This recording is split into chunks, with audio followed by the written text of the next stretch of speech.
Hi, I'm Katya. And I'm Rin. And we're here at Commonwealth Holistic Herbalism in Boston, Massachusetts. And on the internet everywhere, thanks to the power of the podcast. Woohoo!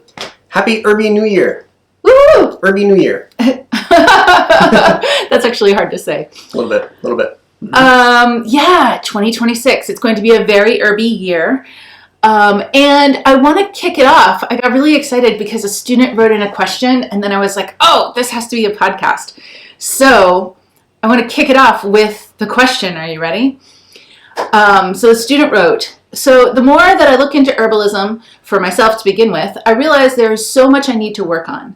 It gets so overwhelming and I don't know where to start. Is it my digestion or my sleep or my frazzled nervous system, or am I just a hypochondriac? I know I will slowly get through it all, but is this normal that once you start thinking about what to work on first, you realize you might just need a whole new body? Yes. So the very short answer is yes, that's normal. This person is not a hypochondriac. Nope. And standard experience of a student learning about herbs, yeah. Learning about health, learning about all the different ways that things can go wrong and wondering, hey, is that happening to me right now? Right? Yeah. Yep. So since this is the New Year's resolution time of year, and this is sort of a like start fresh kind of a topic. New year, new me kind of thing. Yeah, seems like it was really appropriate for right now. Yeah.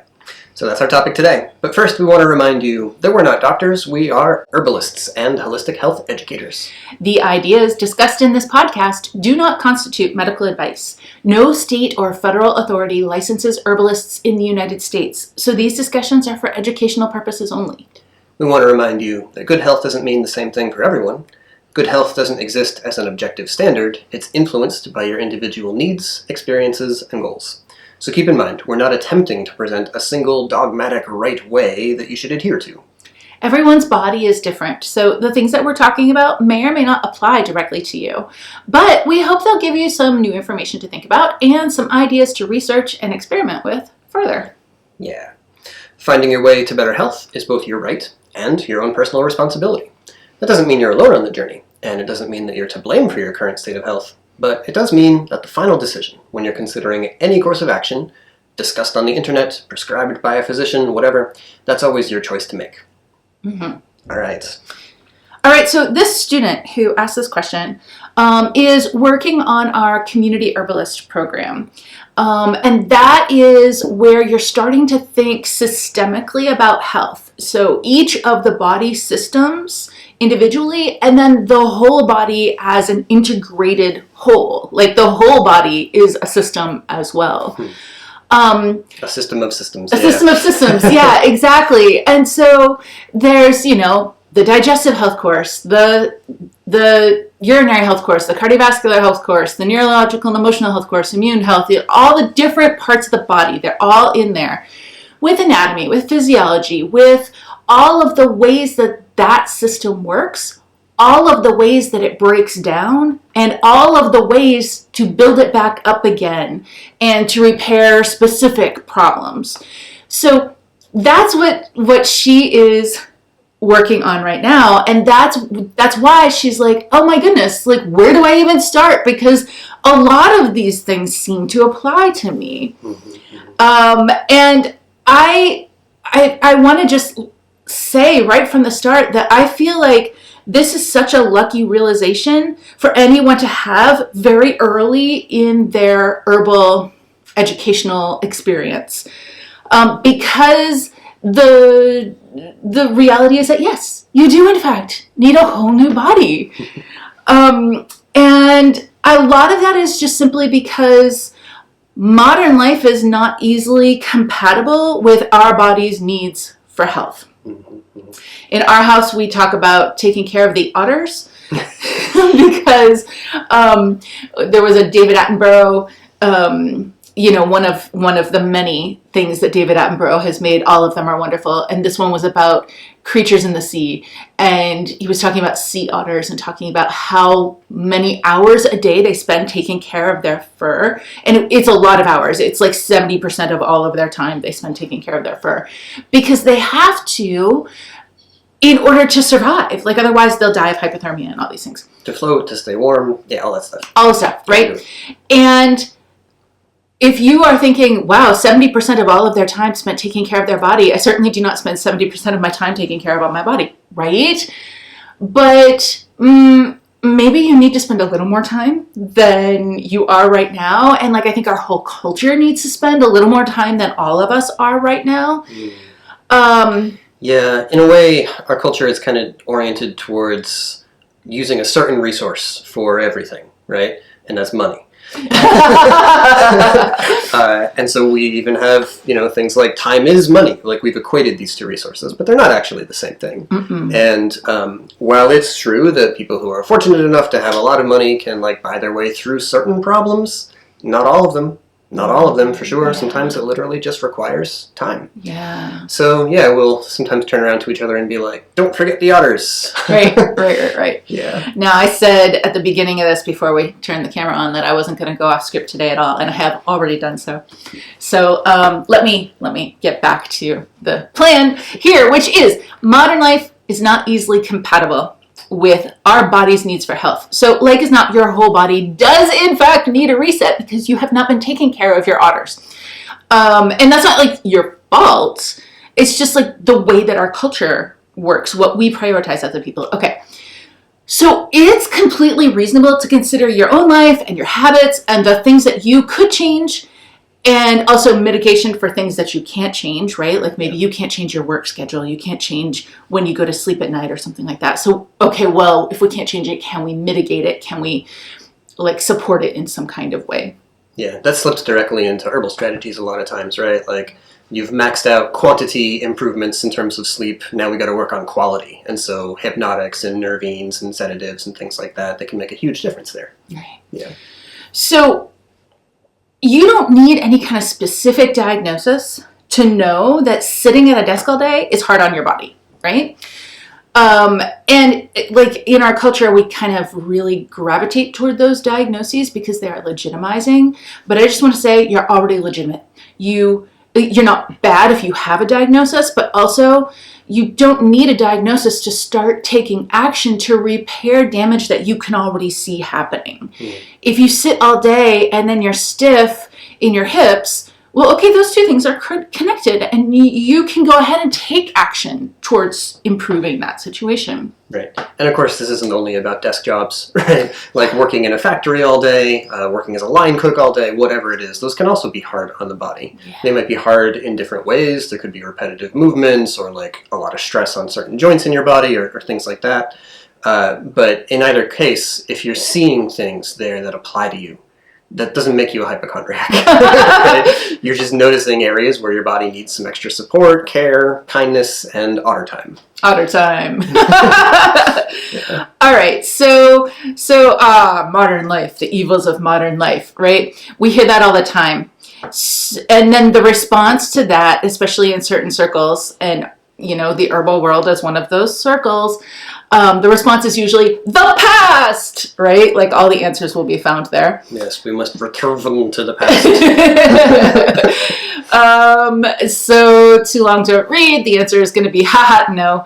But let's have a little tangent into the past for just a moment, right?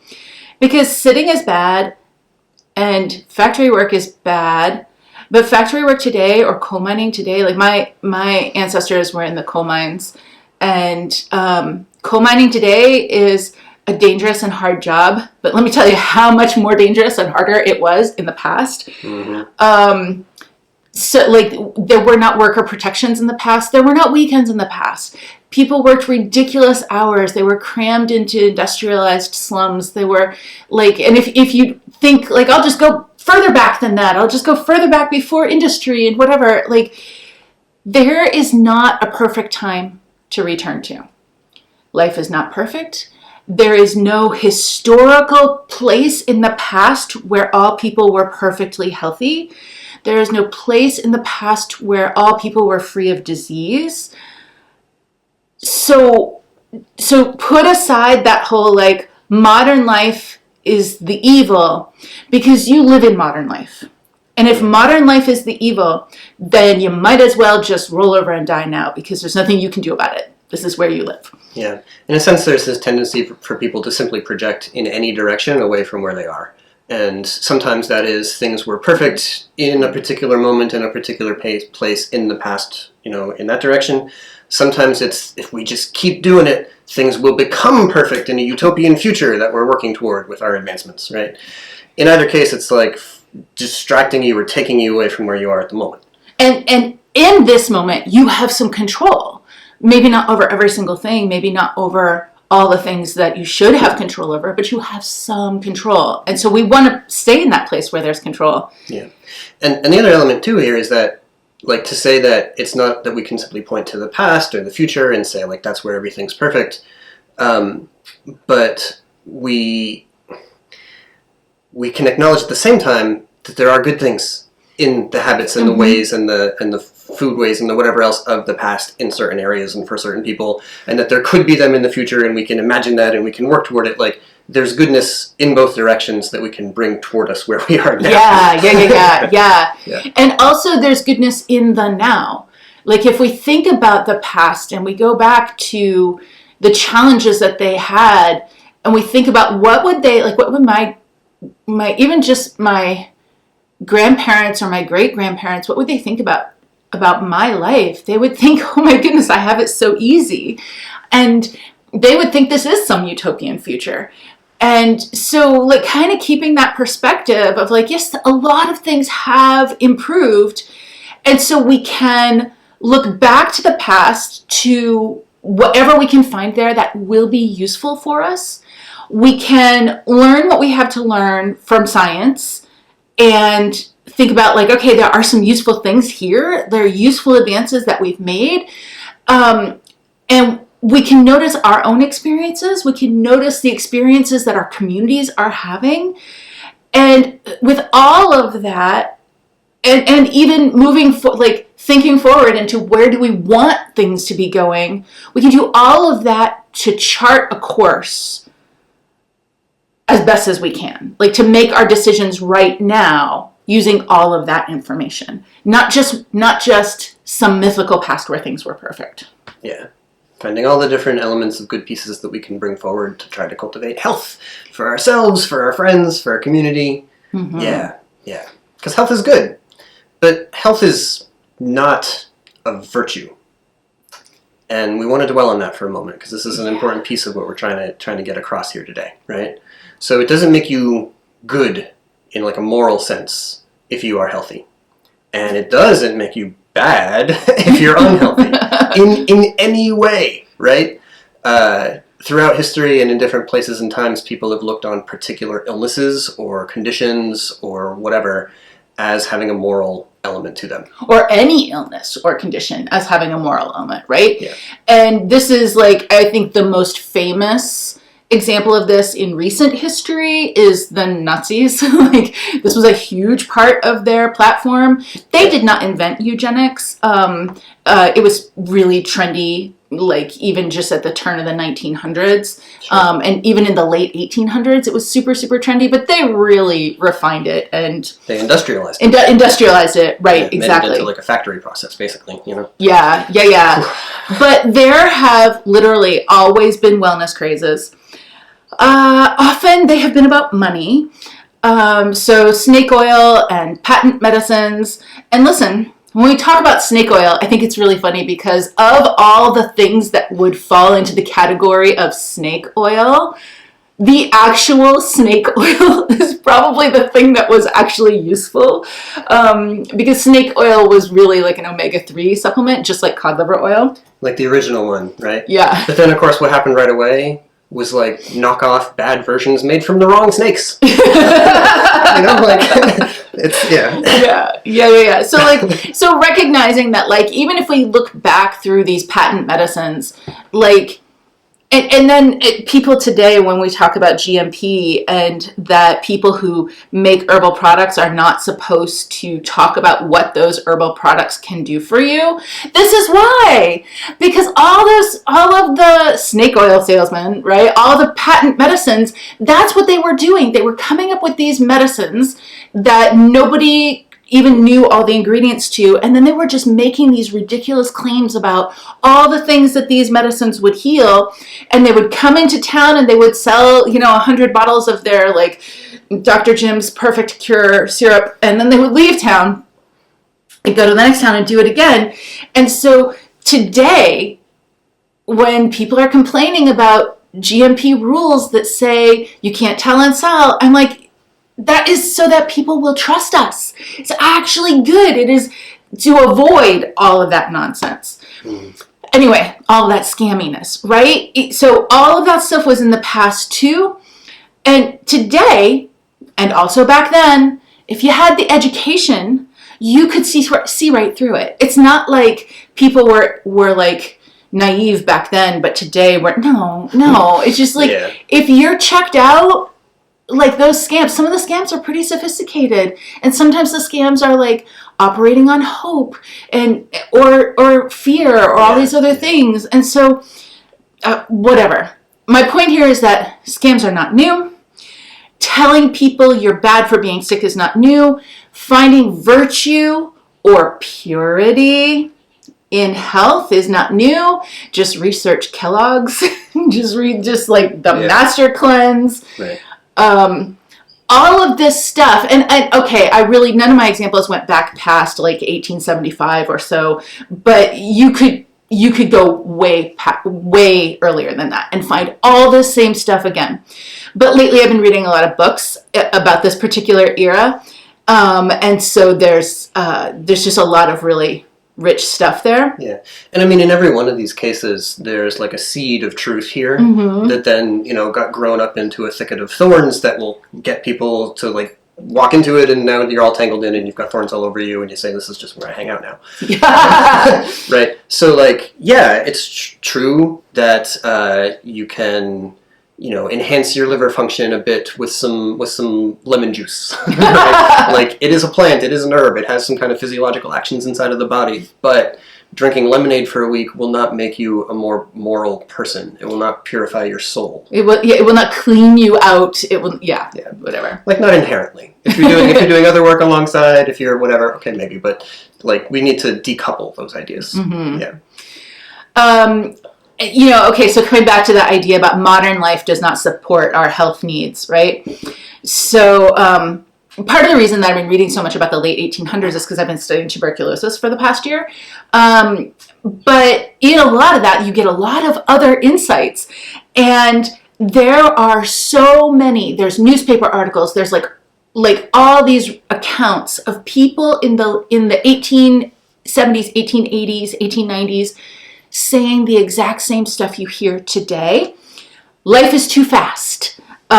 So back then, automobiles were really new. They were fairly rare, and they could travel about 25 to 30 miles an hour. Now, I want to put a little asterisk to that, because if you happen to be a car fan, then you know that yes, there were some even before the 1900s that got souped up and could go 60 or even 70 miles per hour. But terrifying. Like that's what they were racing at back then. But like an automobile went about 25 to 30 miles an hour, and people were like, "Oh my goodness, this is scandalously fast!" Like they literally had psychological responses to being able to move that fast. But you just try driving 25 miles an hour, even on a country road, you're going to get frustrated. You are, right? And so back to the late 1800s. People were literally talking about technology is too much.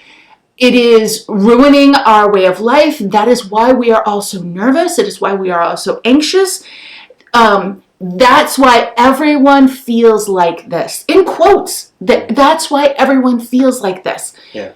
And so they weren't wrong. But their solutions, like ours, were sometimes questionable. And in this point in history, this is when also like Rudolf Steiner and like all these other people were coming up with these back to nature communes. Well, okay, it's not the only time that we've done back to nature communes, but it was one of the times. And like if you have heard people talk about grounding by being barefoot, and like the magneticism of the pulse of the earth and all that stuff through your feet. Oh, all that stuff was already happening in the late 1800s. And the reason it was already happening was because people felt that progress was moving too fast and that it was disturbing human health. Yeah. Now, none of this is us saying, oh, those foolish people of the past, they didn't understand the benefits that these technologies would bring, and now we have a more enlightened, and progressed perspective on this. No, some of the things they were saying there were absolutely correct, right? And even if we want to go back even further and look at like the so-called Industrial Revolution in England, and when it was mechanizing the weaving industry, and that was where the Luddites came into play, and like Ned Ludd is kind of like in the vein of like Robin Hood, like a semi-mythical figure that was used as like a rallying point for a lot of different efforts that came together. But like the problem was never about the new technology, and the Luddites knew that. That was no question for them. Luddite has become this word that means like people who hate new technology and are afraid of it and want to just destroy machines out of fear or whatever. But really it was like, no, we're being abused. You're taking this new technology and you, the owners, are like collecting all the extra profits to yourself and like taking away people's jobs, instead of just being like, hey, look, suddenly we can make a lot more. Everybody can benefit together, right? So as is almost always the case with these kind of technological advancements that leave people behind or scare people because their world is changing, it's like a social problem more than simply a technological one. You were saying about we're being abused, and some of that, like you were referring to like profiteering on the part of the owners and everything, but also just a lot because of the mechanization. Adult workers were being fired, and orphanages were being emptied into the factories, because with the machines, children could be trained to do the work, and because they were orphans, there was no one to speak up for them. And so we're really, really, really talking about actual like physical, intense abuse.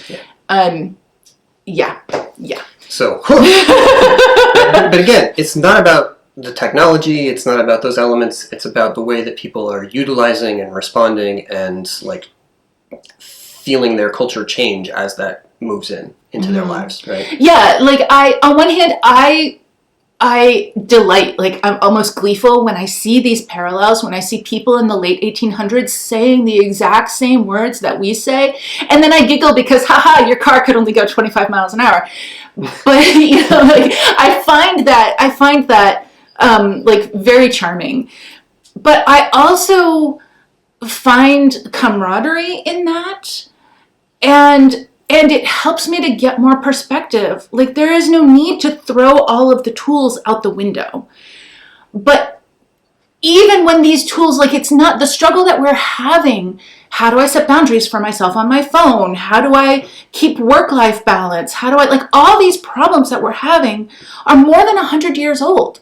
They're more than 200 years, they're old. They're old problems. And I find that comforting because it means that our health problems today are not uniquely new and unsolvable. It has always been hard to keep humans healthy. You can go all the way back to the oldest human remains that we have, right? Whether we're talking about, let's say, the Iceman, whether we're talking about the Egyptian mummies, whether we are talking about prehistoric bone remains. And my favorite version of this, or my favorite like example of this, is there was a study done, I'm pretty sure it was in southern France, of a hunter-gatherer group who lived concurrently with an early agricultural group, and looking at the health impacts on their skeletons between the two groups, who lived within like 100 kilometers of each other, had very similar weather, very similar soil, very like all lots of similar stuff, but there was a divergence in culture between the groups. And my point here is that no matter who you are looking at throughout the oldest history that we've got, there are health problems. It was challenging to keep people healthy. It always has been. So when we think about modern times, hey, a lot of the things that could kill you have been resolved or largely improved. At least in potente. Right? Like, we have cures for tuberculosis, but not everybody has the cures. That's true. Right? So just with that little asterisk on everything here. Right? Yeah. Or like, we can do amazing things to repair the body after traumatic burns and broken bones and other kinds of traumatic injuries. Yeah. Honestly, things that would 1,000,000% have killed you, 100 years ago. Yeah. Let alone 1,000. Antibiotics are literally miracle cures. We turn to them far too often. And that alone is not like this is a setup that happens, like, okay, well, antibiotics, but we use them too often, and antibiotic resistance.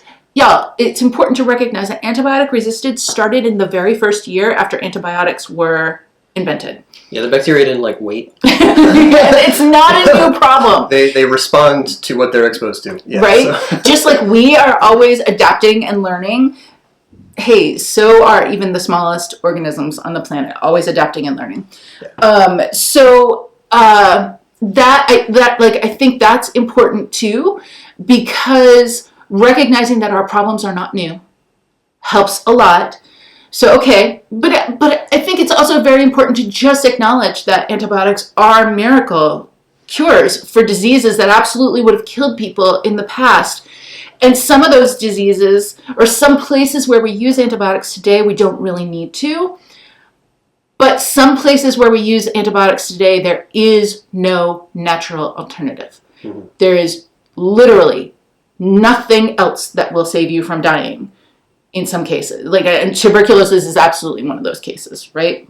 Yeah, and there's a reason for this, right? There's a reason that we overuse antibiotics, okay, as a habit, and it's because in this country the trend was and has been and continues to be that as we invent something new, we forget the old, we discard it, we scorn it a lot of times, right? Mm-hmm. And in a lot of cases, this definitely has a profit motive and a competition motive, and things like that.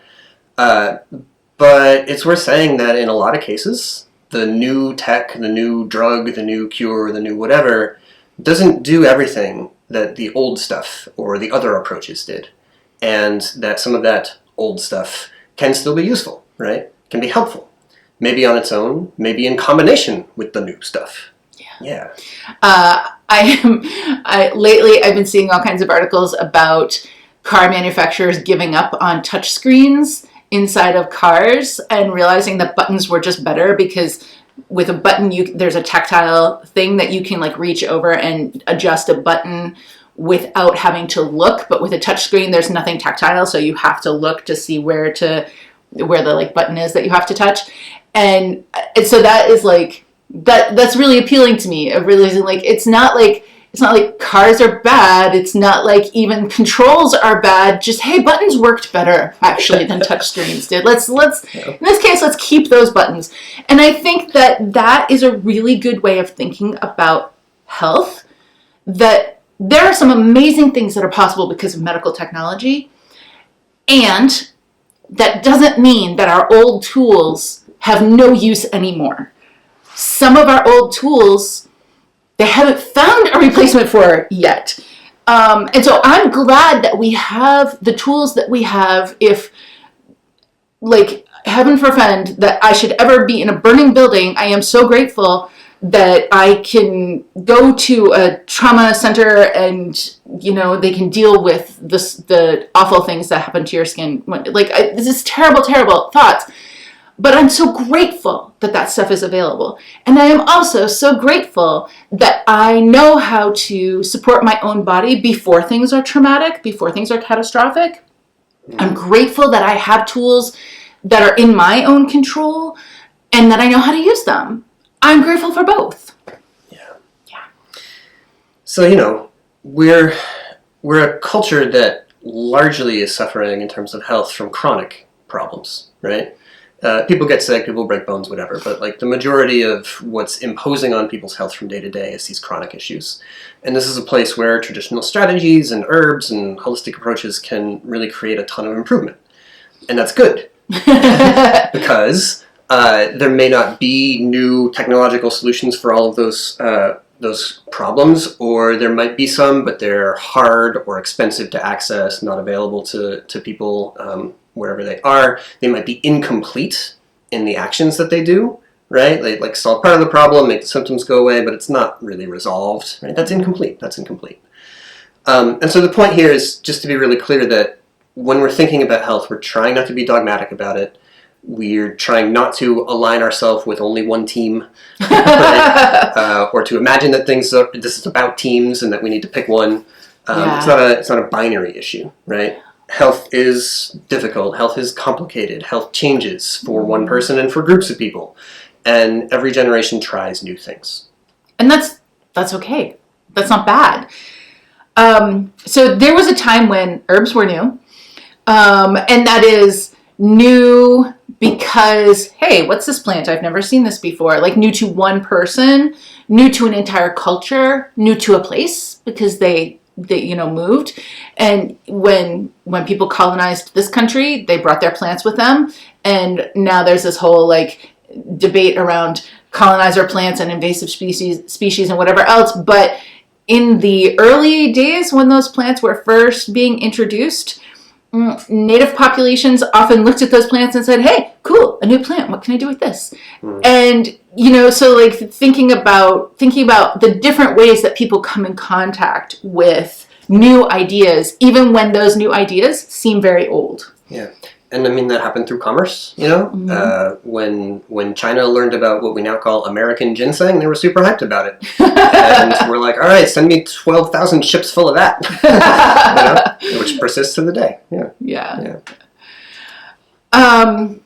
Good. Okay. So the point here is that you never need to draw a line somewhere and say that only what's before it is valid.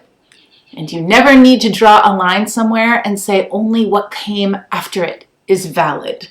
Because human health is complicated and we should look at all the tools that we have available and be like, well, could that help me? I mean, let's make smart choices and let's do our best to evaluate, the best option and sort of think it through but at some point you are going to just do some experiments.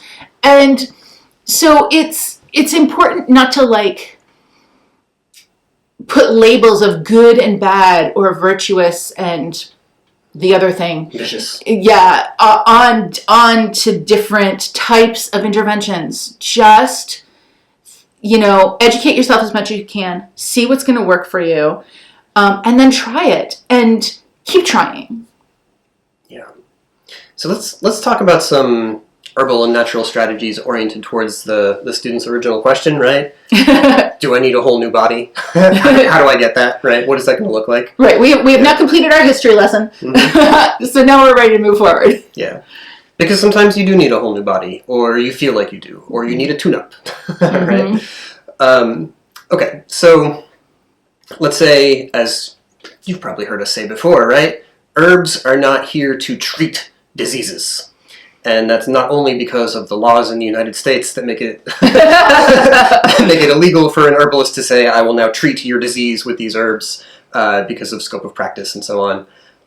It's because this is literally true. There isn't an herb that's going to treat MS or that's going to cure bipolar disorder. That's just not the way that this works.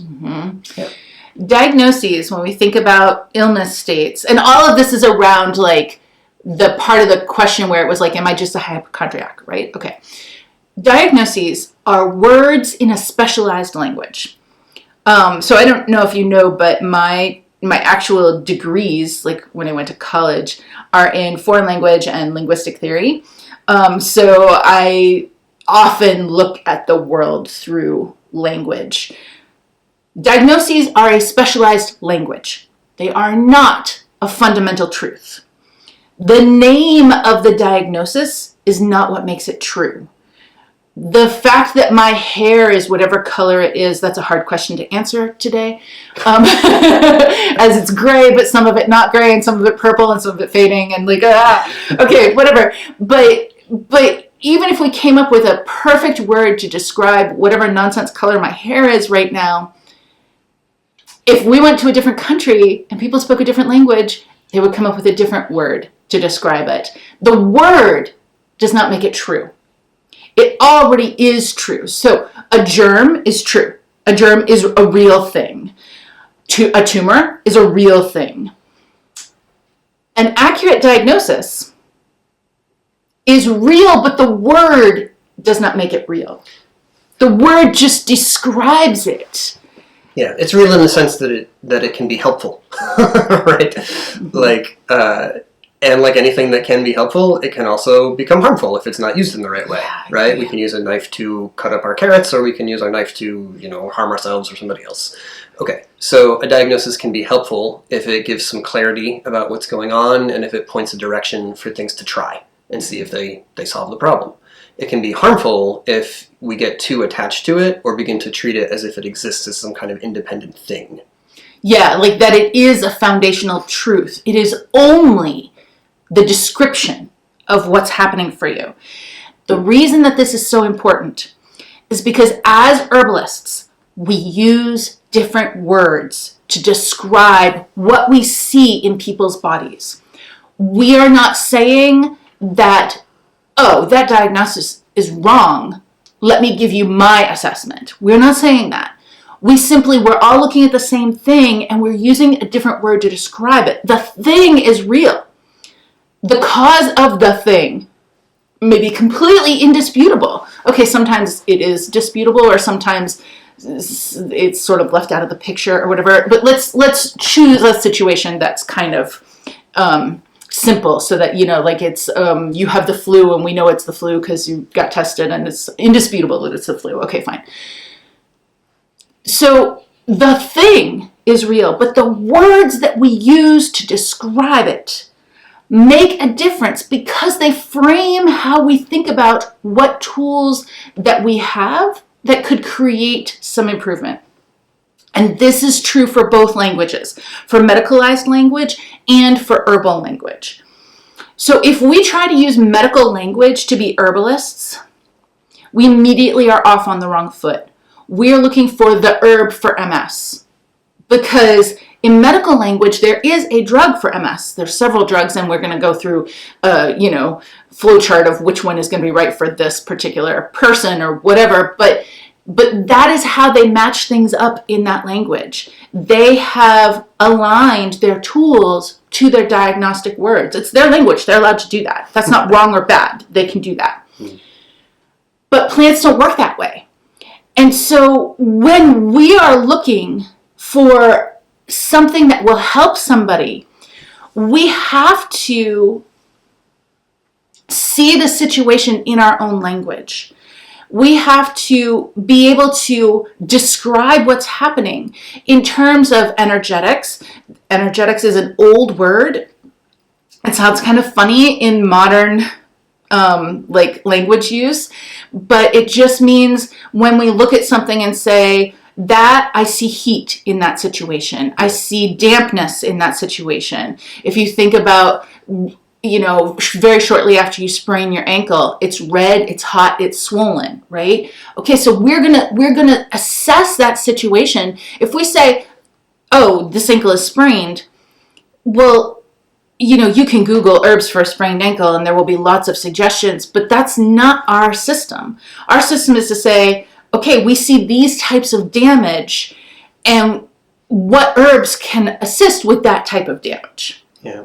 Or for the flu, right? The sort of medical response is, well, you've got the flu because of this infection. We have to kill the infection, and then you'll feel better, right? Or in the meantime, we can just suppress your symptoms so that you can go back to work and keep on producing profit. So we're going to take the nose and we're going to dry it up with this drug, and we're going to take the cough and we're going to suppress that with this drug, and and so on, right? This is going to be the approach. For the herbalist, it's going to be like, well, okay, so you've got an infection inside you, and maybe we can do some things to direct your immune response, or if it's early on, we can stimulate it and try to fight it off early. We can do different things, but most of the work we're going to do over the course of an illness like that is responsive to what presents. So in this case of the flu you're having today, you've got tons of phlegm and mucus and gunk, and it's all coming up, and we've got to help you cough that out. So we get you garlic and fire cider and stimulant expectorants, and we cough that out of you, right? And so we're reacting with the right tool to the problem that we observe, right? Okay, so anyway, approaching the same kind of problem, two different perspectives, approaches, languages to do that. Okay, now let's think about something that's a little more complicated than just the flu, right? Like our modern health landscape is, people's health issues are much more complex. And so in that context, if you want to learn herbal medicine, right? If you want to become an herbalist, the faster that you recognize that you need a whole new body, the faster you can get to work on finding the places where you can create improvements in your health. And that's why I said that when this person said, or do I just need a whole new body? That was fortunate and good for her that she recognized that so early, because the sooner that you do that, the sooner that you are shifting your thinking towards the way that herbs work, which is support, rebuild, renew, recover, right? As opposed to like turn off the symptoms, make it go away kind of a situation. Fix it. Yeah. Fix it. Yeah. Yeah. Now, I do want to put a little asterisk here, because you can't actually have a whole new body. Your body is you. It is part of your experience of this life. It carries the marks of that experience, and sometimes they cannot be erased. Whether that is stretch marks from a pregnancy, whether that is sometimes a disability, right? Some of the marks of your life experience cannot be erased naturally and cannot be erased medically. Sometimes they can, but it will take time and it won't be perfect.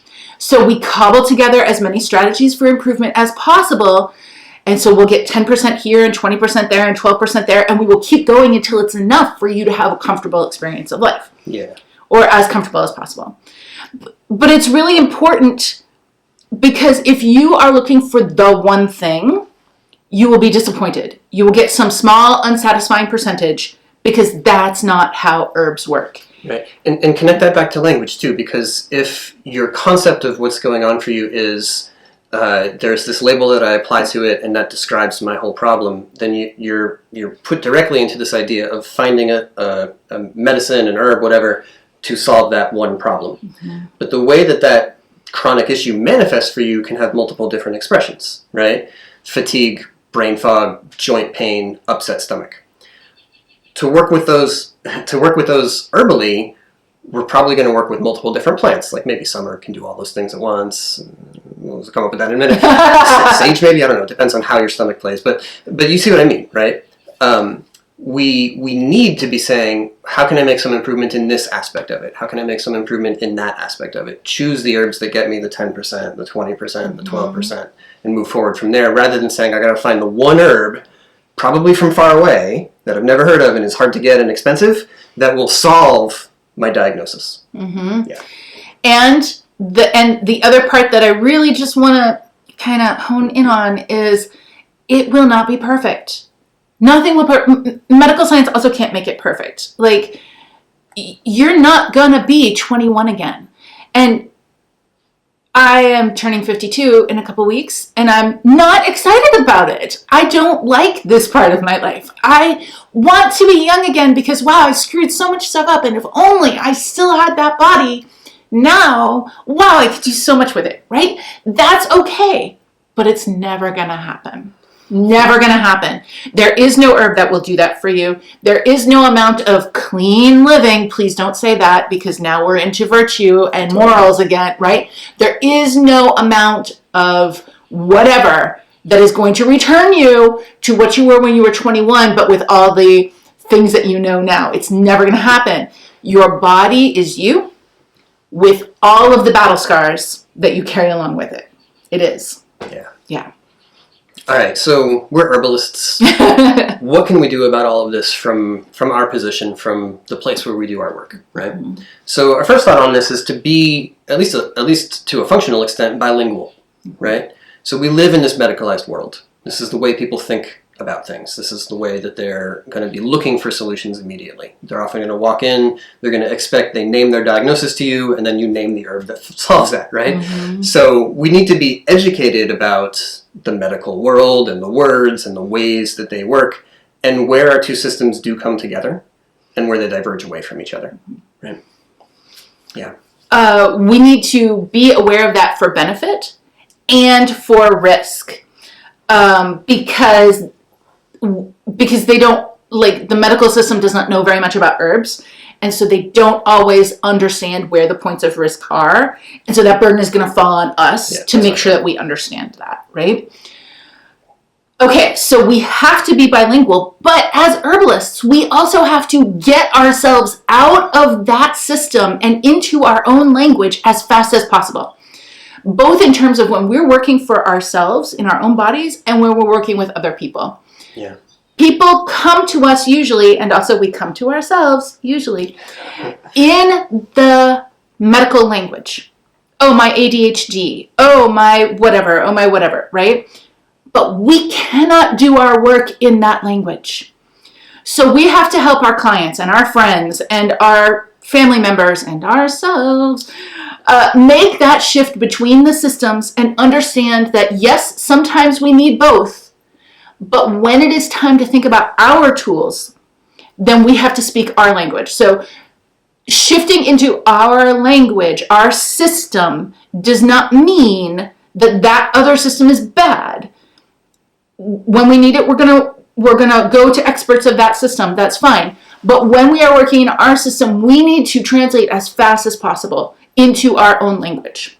Yeah. And when we're working, as a clinical herbalist, it's part of our job to teach the client that language, Yes. to help them, say hello, how are you, where's the library, in herbal speak. Yeah. And if they come in with a diagnosis, we still need to figure out what that really means for that specific person, as opposed to the textbook definition or the most common manifestation of diabetes or whatever the thing is, right? Yeah, we're not going to be like, oh, okay, well, you say you have diabetes, but you don't really. Let's talk about what you really have. That's not what we're really doing. But like, if somebody comes in and says I have fibromyalgia, that's not enough for us as herbalists. Honestly, it's not enough for the doctors either, but that's not my point right now. Because there are so many different ways that people experience fibromyalgia. Different people have different kinds of pain at different times with different triggers, and not everybody has all the symptoms that are on the list. Right. So you have to find out what is your fibromyalgia, as opposed to what is like the platonic form of fibromyalgia. It's written in some textbook or WebMD, whatever you use to look it up. Right. That's not this person. Yeah, and this isn't just, again, for philosophical purity or so that we stay in our lane or something. This is so that we can figure out where our tools are going to be most likely to make an improvement for that person, Mm-hmm. right? It's going to enable us to verify that what we do to help isn't going to interfere with what's going on for them already. Conventional medicines, drug interactions, whatever else it might be. Yeah. And it's going to allow us to stack strategies and recognize that one herb is not going to solve their problem. And so it's going to allow us to select various herbs and other strategies that will each create a percentage improvement and synergistically create a larger percentage improvement, and do that harmoniously with each other and not kind of butting heads within themselves or within the other approaches that the person might be working with. Yeah. And if you do that successfully, then it feels like a new body. Yeah. It does. So, practically speaking, how do you accomplish that? Right? We have been talking about this on perspective terms and philosophical approaches and stuff. So what does that look like when we're on the ground, when we're doing the work, right? So for us, the fastest way to achieve all of this is to spend the first session or maybe the first few months of work with an individual client on building a new baseline for them. Here's where you get your whole new body. Mm-hmm. Yeah. Yep. And so we're going to have several sessions, maybe over 2 weeks or a month or whatever is appropriate for the case, right? And each session is going to have some common features, okay? So the sort of like step 0 is going to be where are we? If it's your first session, like what's your starting baseline? And that's like the entire intake form is what establishes that for you, like all the different symptoms they've got, weak spots, habits, food, movement, hours of sleep they get, all those different elements, right? So what's that? And then every time they come in for a follow-up, it's going to be, what's the current status? You know, how have things changed? What's gotten better? Did anything get worse? Anything new happen, right? And so all of this comes from, well, if they keep a health journal, oh, yay, that's so good, right? Or just the way they describe how things feel to you. And really a lot of it is about narrative. You know, what's it like to go through the course of your day? When does your health impose on what you would want to be doing? As clinical herbalists, we know that we need to document this stuff. But when you're working with yourself, you may not know that. So let me explain this a little, because here's the thing about human brains. They adapt very quickly, and they are simultaneously extremely habitual. So your symptoms seen may be changing significantly, but you have the habit of saying about the same, I guess, when people ask how you're doing. And so you maybe when the first time that you documented your symptoms, it was, I have a severe migraine 5 nights a week, and my definition of severe migraine is I have to go to bed, and the room has to be completely dark and silent. And a month or 2 months go by, and you've tried a bunch of things, and you say, oh, I don't know, it's about the same. But then if you really look, you actually are having migraines twice a week now instead of 5 nights a week. And that is so normal. I feel like this happens for every single client, because our brains are bad at noticing shifts, and they're we normalize everything, and we have habitual responses that we give. So you've got to document this stuff. If you're the clinician, you're documenting it for your clients so that you can ask, okay, last time I saw you, you were having migraines 5 nights a week, but now you're only having them 2 nights a week. So we're not there yet, but we are in the right direction. Let's keep going. Yeah. But if you're not working with a clinician, then you got to keep that documentation for yourself, because you are not going to notice it, because the brain doesn't work that way. Don't trust you to be like, oh, I'll see that things are improving. You probably won't. You know, Yeah. you're going to think you might see some things that are improving, but for the most part, you will miss a lot of it if you don't write it down. Yeah. Yeah. Okay. So that's 0. Step 0. All right. And so that kind of leads naturally into what we'll talk about sometimes as 4 pillars work or 5 pillars work. And so food, stress, sleep, movement, and the 5th pillar is community, right? And we understand their habits, we understand their current state, what's going on for them right now, and we can say, okay, so it looks like, you know, you haven't had a nourishing meal this month. Maybe we can work on that. Like, let's give some attention to that. Or you've realized that you're being very, very sedentary and you're having back pain and knee pain and other things, so there's a direct connection, right? So we might choose to work on one of those at a time, or we might choose to work like a little bit in each corner, right? Like a little bit of change to food, a little to movement, half an hour more sleep each night, you know, something like that. It depends on the client, but this is the place to focus, right? We're going to go there next. At this point, all of the herbs that we consider in our next step are about supporting that 4 pillars work. We are not yet choosing herbs for fibromyalgia.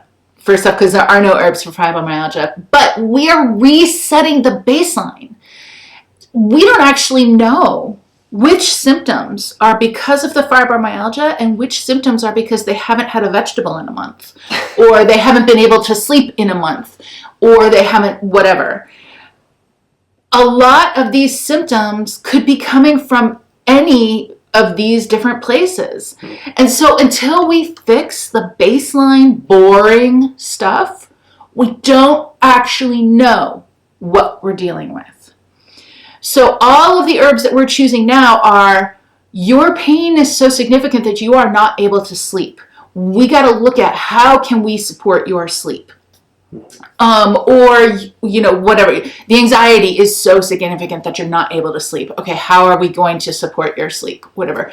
But we are not trying to remove the anxiety. We are trying to support the sleep, because we don't know how much of that anxiety is coming from the fact that you haven't had a good night of sleep, right? Yeah. All right, so that part is really important. We are looking for herbal enhancements to the work we're trying to do to reset the baseline. We're looking for herbal support to make it easier to do, accelerants to make it happen faster, so that we can combine the power of whatever the holistic strategy is that we're trying to implement with an herb that can increase the benefits of that strategy, right? Yeah, right. A simple example is if somebody is doing some food work around eliminating potential food allergens, we can accelerate the benefits of that process by giving them some gut heal tea that is going to soothe current digestive discomfort and enhance the function of those organs so that they work better. And it's going to accelerate the work that they were doing in the realm of food, right? And so we can always find herbs like that to enhance those activities. Yeah. The next piece is going to be more specific herbs and, in some cases, palliative herbs, right? To address the most troubling, ongoing, current issues that they've got, and to do that directly. And this is something that we always want to include in our work for a client. Yeah. This is not, your most troubling current issue is fibromyalgia, so I'm going to come up with a palliative herb for fibromyalgia. Right? This is, your current most troubling issue is pain in your joints. I don't know, pain when you come into contact with this sort of thing. Pain because everything is so dry right now. Okay, what can we do to soothe that pain? Which may only be one of the symptoms of all of fibromyalgia, that all of the things that come together that is labeled in the medical terms fibromyalgia. But let's identify the thing that is impeding the most, the thing that is hurting you the most, and try to soothe that. Try to, even if we are not fixing it completely, how can we make it easier to live with that as we are building you up a new foundation to push that out of the way, right? It's not going to happen overnight, so let's make it more comfortable while you're doing the work to get there. Yeah. All right. So again, just think about the way that your herbs can get incorporated in those two different realms. That first one is enhancing the habit work, the foundational work, and then the other one is okay, specific issue, most troubling problem, let's address that right now. Okay. And then the other thing that we're going to include in every session with a client when we're doing this kind of work is encouragement and inspiration, and even better, accountability, everyone's favorite thing to get from all of their friends and family and their professionals, right? But no, these are indispensable. These are a critical part of the work we do. Yeah. And I think you can not replace accountability as a word with collaboration, but you certainly can refine it, right? Because accountability is, I am not going to leave you hanging to figure this all out on your own. We are going to collaborate on this together. We're going to walk this path together so that it's easier for you to succeed, right? So when we are thinking about accountability as an herbalist, that's what we mean, is that we are going to work together to make it work. And if what we came up with does not work, we are going to try again. Yeah. And we are going to try until it is successful for you. Maybe the first round of things we come up with was too ambitious because of your current pain state.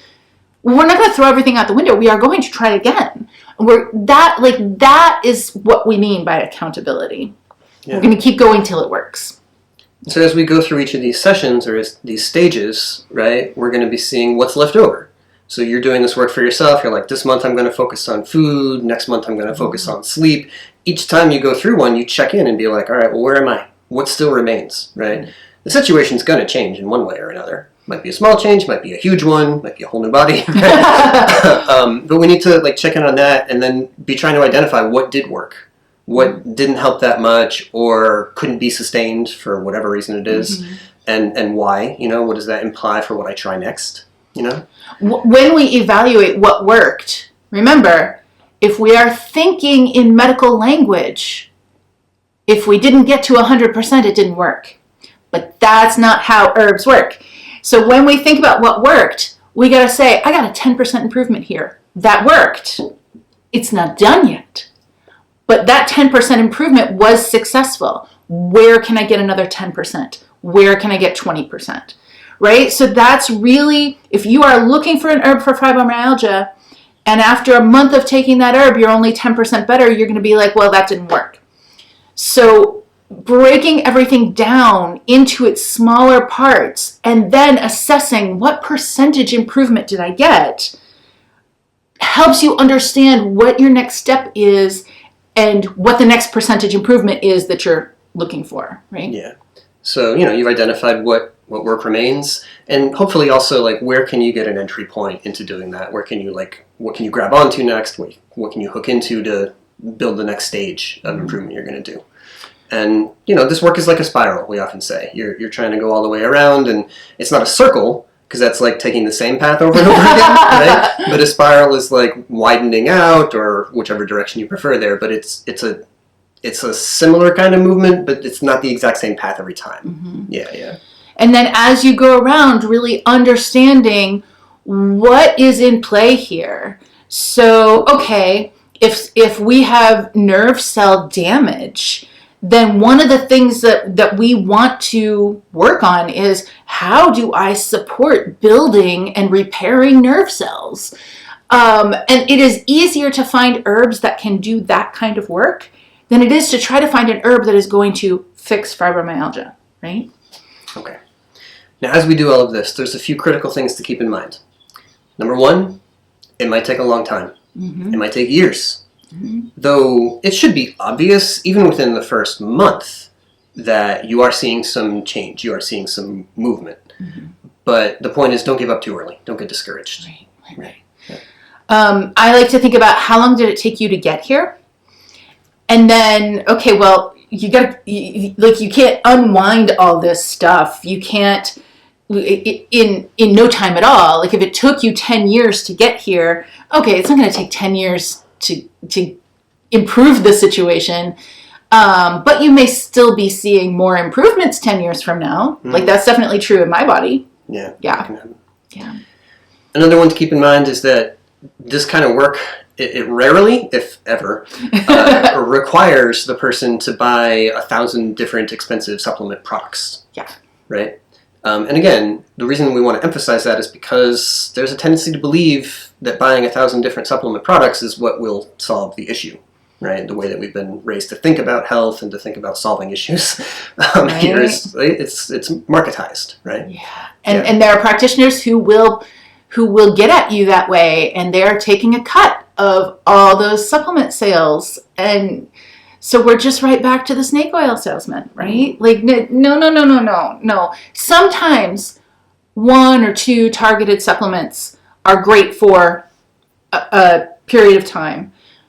There are some herbs that you can take in supplement form and have them be effective. Mm-hmm. Some herbs you can't. Mm-hmm. They make them, but they're not going to do anything for you. Mm-hmm. So I'm not saying that never would you take something in a capsule or a tablet, but you don't need a whole laundry list of them. Yeah. And that's often a flag where we're like, okay, we got to do some work on refining this and figuring out what's actually most helpful and what can set aside. Right. A lot of times when we do that with clients, it's just for financial reasons. Yeah. Like, we can save you about $150 a month, Yeah, or more sometimes. Whatever it is, yeah. Right. And in that case, usually they're not losing anything because those supplements weren't actually, maybe they were helpful the first time they took them, but they weren't necessary anymore, or maybe they never really were getting much improvement.